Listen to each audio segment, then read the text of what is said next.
بسم اللہ الرحمن الرحیم ربی اشرح لی صدری ویسر لی امری واحلل عقدۃ من لسانی ویفقہوا قولی۔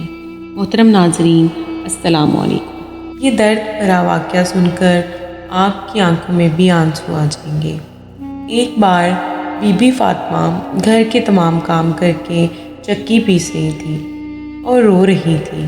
حضرت علی گھر میں تشریف لائے۔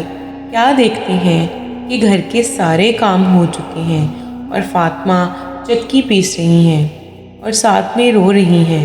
حضرت علی بی بی فاطمہ سے کہتے ہیں، اے فاطمہ، تو کیوں رو رہی ہے اور یہ پانی کس لیے گرم ہو رہا ہے اور اتنا سارا آٹا ایک ساتھ کیوں پیس رہی ہو؟ بی بی فاطمہ رو کر فرمانے لگی، اے میرے پیارے شوہر، آج میں نے ایک خواب دیکھا کہ میرے ابو جان کسی چیز کو تلاش کر رہے ہیں۔ میں نے ان سے پوچھا، اے ابا حضور، آپ کس چیز کو تلاش کر رہے ہیں؟ تو میرے پیارے ابا جان نے سرکار دو عالم صلی اللہ علیہ وآلہ وسلم نے فرمایا، اے فاطمہ بیٹی، میں تجھے تلاش کر رہا ہوں۔ بی بی فاطمہ رو کر فرمانے لگی کہ آج کا دن میرا اس دنیا میں آخری دن ہے۔ آج میں نے اللہ کو پیارے ہو جانا ہے۔ حضرت علی یہ بات سن کر بہت ہی زیادہ رونے لگے اور فرمانے لگے، اے فاطمہ، ابھی تک تو پیارے نبی سرکار دو عالم کے بچھڑنے کا غم ہمارے سینے میں ہی ہے اور تو اپنے بچھڑنے کی بات کر رہی ہے۔ میں تیری اس جدائی کو کیسے برداشت کروں گا؟ تو بی بی فاطمہ فرمانے لگی، جس طرح آپ نے میرے ابا حضور کی جدائی کا غم برداشت کیا ہے، اسی طرح سے میری جدائی کا غم بھی برداشت کر لیجیے گا۔ حضرت علی پوچھنے لگے کہ یہ پانی کیوں گرم کر رہی ہو اور یہ آٹا اتنا کیوں پیس رہی ہو؟ آج کے دن بھی تم یہ کام کر رہی ہو؟ تم نے بہت کام کر لیے۔ بی بی فاطمہ رو کر فرمانے لگی، اے میرے پیارے شوہر، میں نے آپ کے بھی تو حق ادا کرنے ہیں، اپنے بچوں کے بھی تو حق ادا کرنے ہیں۔ میں پانی اس لیے گرم کر رہی ہوں کیونکہ اپنے دونوں بچوں کو اپنے ہاتھوں سے نہلا سکوں۔ میں آٹا اس لیے پیس رہی ہوں تاکہ میرے بچے اور آپ اس آٹے کی روٹیاں بنا کر کھا سکیں۔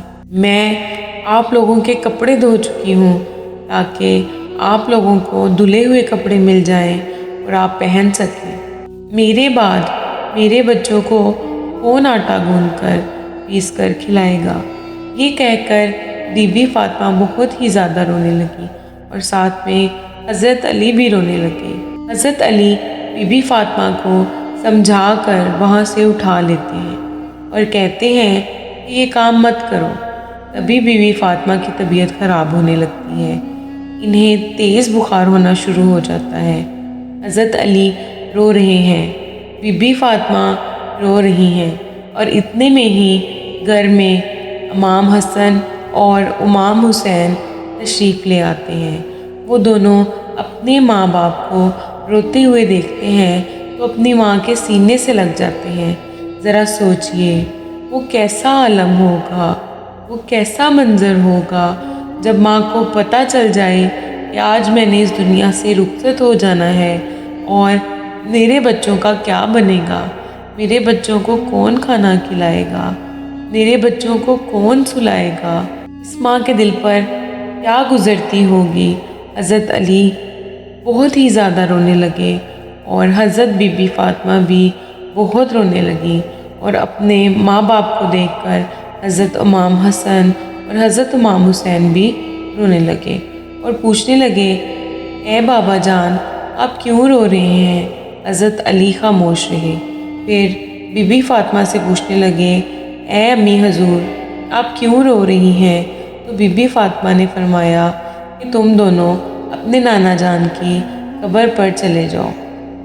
حدیث شریف میں آتا ہے کہ امام حسن اور امام حسین پیارے نبی سرکار دو عالم کی قبر پر چلے جاتے ہیں، وہاں پر جا کر بیٹھ جاتے ہیں۔ تب ہی اندر سے آواز آتی ہے، اے میرے پیارے بچوں، تم لوگ واپس اپنی ماں کے پاس چلے جاؤ، میرے پاس تو تم لوگ آتے ہی رہو گے، لیکن آج اپنی ماں کو جی بھر کر دیکھ لو، آج کے بعد تمہیں تمہاری ماں کہیں نظر نہیں آئے گی۔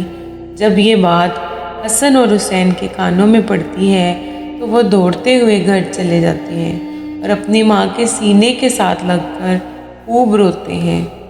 حضرت علی بھی رو رہے ہیں، بی بی فاطمہ بھی رو رہی ہیں، امام حسن اور امام حسین بھی رو رہے ہیں۔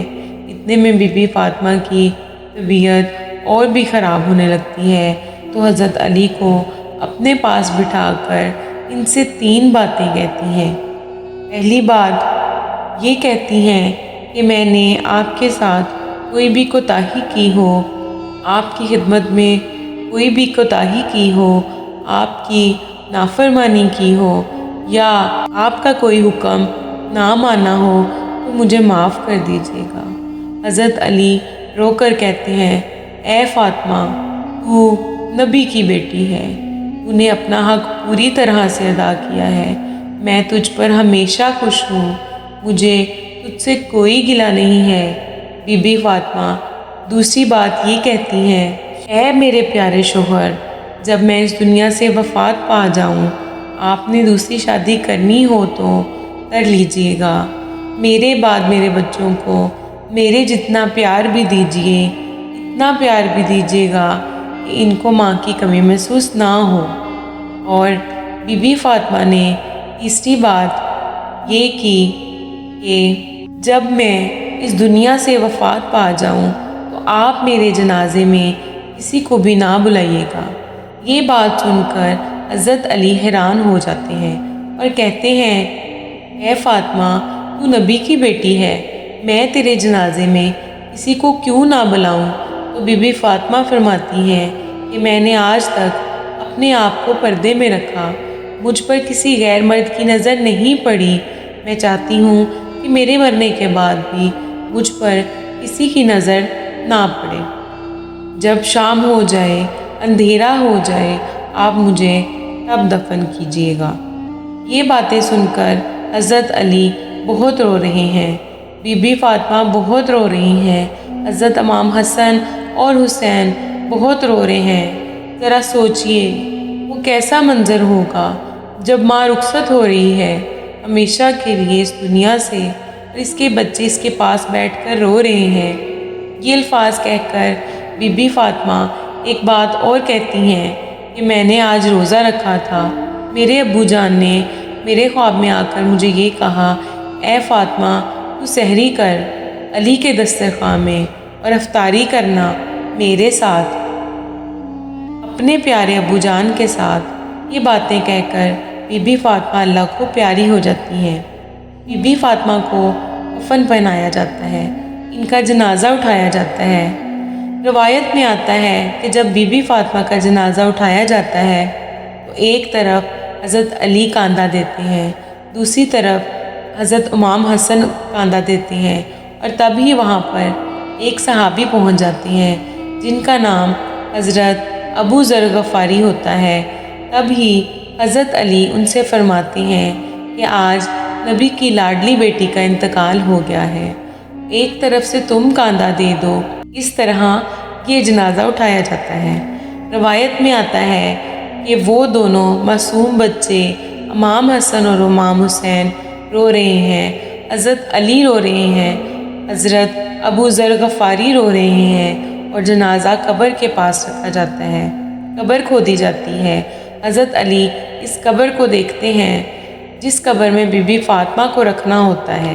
حضرت علی بہت زیادہ روتے ہیں کہ ان کی داڑھی بھیگ جاتی ہے۔ علی کبھی حضرت فاطمہ کو دیکھتے ہیں، کبھی اپنے بچوں کو دیکھتے ہیں۔ یہ منظر دیکھتے ہوئے حضرت ابو ذر غفاری بھی روتے ہیں اور قبر سے کہتے ہیں، اے قبر، کیا تجھے پتہ ہے کہ یہ جنازہ کس کا ہے؟ یہ محمد کی بیٹی کا جنازہ ہے، یہ علی کی بیوی کا جنازہ ہے، اس کو امام حسن اور امام حسین کہتے ہیں، یہ ان کی امی کا جنازہ ہے۔ پھر حضرت فاطمہ کو دفنا دیا جاتا ہے۔ حضرت علی اپنے دونوں بچوں کو سینے سے لگا کر وہاں قبر کے پاس بیٹھے کافی دیر تک روتے رہے۔ دونوں پیارے بچے بھی کافی دیر تک روتے رہے۔ وہ اپنی ماں کو یاد کرتے رہے، اور ہمارے پیارے نبی صلی اللہ علیہ وآلہ وسلم کا گھرانہ تھا تو وہ بخشے ہوئے لوگ تھے، جنتی لوگ تھے، جنت کے لوگوں کے سردار تھے۔ نافرمان لوگ تو ہم ہیں جن سے قبر ہزار سوال کرے گی کہ کون سے اعمال لے کر آئے ہو میرے پاس۔ اللہ تبارک و تعالی ہم سب کو نیک اعمال کرنے کی توفیق عطا فرمائے، آمین ثم آمین۔ کرتی ہوں کہ آپ کو آج کی ویڈیو اچھی لگی ہوگی۔ اگر آپ کو ہماری ویڈیوز اچھی لگ رہی ہیں تو ویڈیو کو لائک کریں، اور مزید اس طرح کی ویڈیوز دیکھنے کے لیے ہمارا چینل سبسکرائب کریں۔ ملتے ہیں نیکسٹ ویڈیو میں، اجازت دیجیے، اللہ حافظ۔